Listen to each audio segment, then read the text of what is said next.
같은 경우 수술하면서 하나하나 뜯어내야 되는데 제가 최고로 많이 뽑아본 게 한 60개 정도로 코 안에서 뽑아본 적이 있는데. 안녕하세요. 루브리 성형외과 대표원장 윤성원입니다.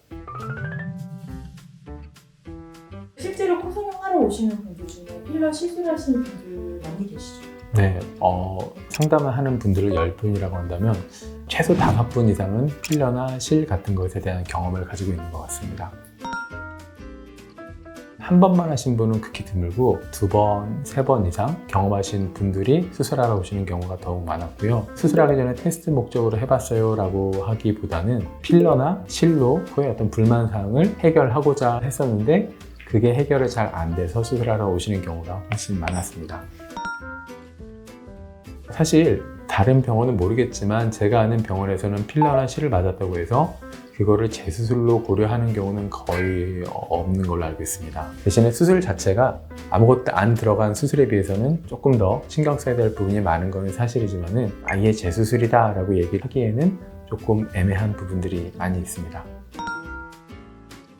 사실 요새 나오는 필러는 거의 대부분 하이알루론산이라고 부르는 녹는 필러이기 때문에 녹는 주사를 맞으면 깔끔히 싹 녹아 없어지기 때문에 수술하는데 크게 지장을 주지는 않습니다. 실 같은 경우도 2가지가 있는데 녹는 실, 안 녹는 실인데 사실 실은 녹는 실을 하더라도 완전히 녹아 없어지는 건 아니고 안에 있는 흉살 같은 걸로 대체가 되기 때문에 보통 이제 콜라겐 조직 같은 어떤 쫄깃쫄깃한 조직들이 안에 남아있어서 그런 부분들을 조금 뜯어내야 한다는 불편함은 있긴 하지만 크게 문제가 되는 경우는 없고요. 안 녹는 실 같은 경우 수술하면서 하나하나 뜯어내야 되는데 그것도 크게 문제가 있다기보다는 시간이 오래 걸리죠. 제가 최고로 많이 실을 뽑아본 게 한 60개 정도로 코 안에서 뽑아본 적이 있는데 60개 뽑는 데만 거의 1시간 넘게 걸렸던 것 같습니다. 그리고 실들이 있었던 경우에는 피부의 이 두께 자체가 일정하지가 않고 울퉁불퉁하고 고르지 않기 때문에 코가 매끈하게 나오는 게 아니라 굴곡이 있을 수 있어서 그런 부분들을 조금 더 다듬어 주는데 좀 더 신경 쓸 부분이 많다라고 생각하시면 되겠습니다. 가장 이제 수술하기 힘든 부분 중에 하나가 반영구 필러 같은 거를 맞았던 경우인데 이런 경우는 제거 자체도 매우 어렵기도 하고 제거를 하더라도 코 안에 있는 조직들이 많이 손상이 돼 있기 때문에 피부가 혹시라도 얇아져서 괴사되지 않을까 아니면 안에 있는 조직들이 많이 파손되어서 제가 수술할 때 좀 많이 지장이 있지 않을까 하는 걱정들이 많이 앞서는 것은 사실입니다. 하지만은 수술 자체가 불가능한 것은 아니기 때문에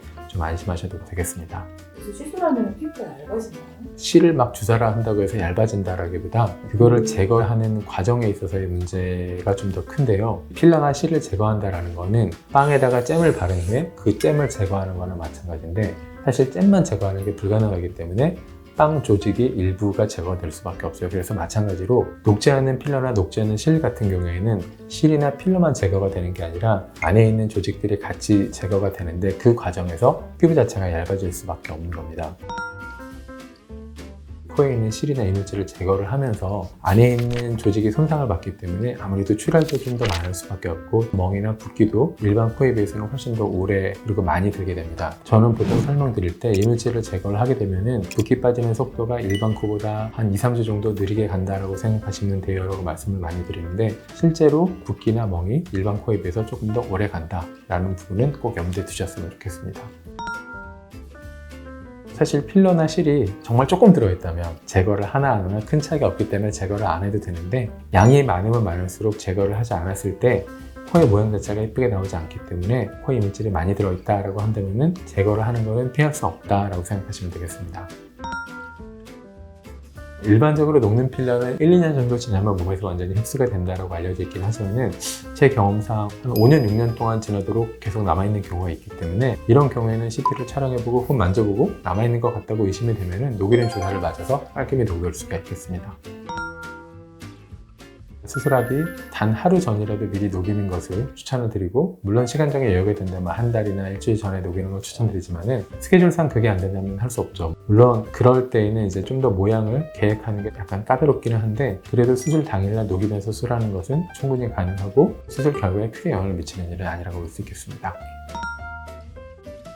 가끔 저는 녹는 필러 맞았어요 라고 하는데 안 녹는 필러 있는 경우도 있거든요. 수술 계획을 조금 바꿔야 될 수도 있고 미리 녹여 놓으면 수술하는 당일날 코의 모양이 조금 더 정확하게 나오기 때문에 수술을 할 때 좀 더 정확한 계획을 세울 수가 있겠습니다. 이게 뭐 절대적인 금기사항은 아니지만은 보통 학회 차원에서는 수술을 한 코에 필러를 맞았을 때 피부 괴사 위험이 좀 더 많이 높은 걸로 되어 있기 때문에 가급적이면은 수술한 코에는 필러를 맞지 않는 걸로 추천을 드리고 싶습니다. 저는 코 수술을 많이 하는 의사이긴 하지만 필러나 실에 대해서 절대로 거부감을 갖고 있지는 않고 충분히 긍정적인 면이 있다고 생각하는 편입니다. 따라서 여러분들이 수술을 할지 필러를 할지 고민이 되신다고 한다면 충분히 이쪽 저쪽 병원의 상담을 받아보시고 결정을 하실 것을 추천드리고 싶습니다. 이상 로브리 성형외과 윤성원 원장이었습니다. 감사합니다.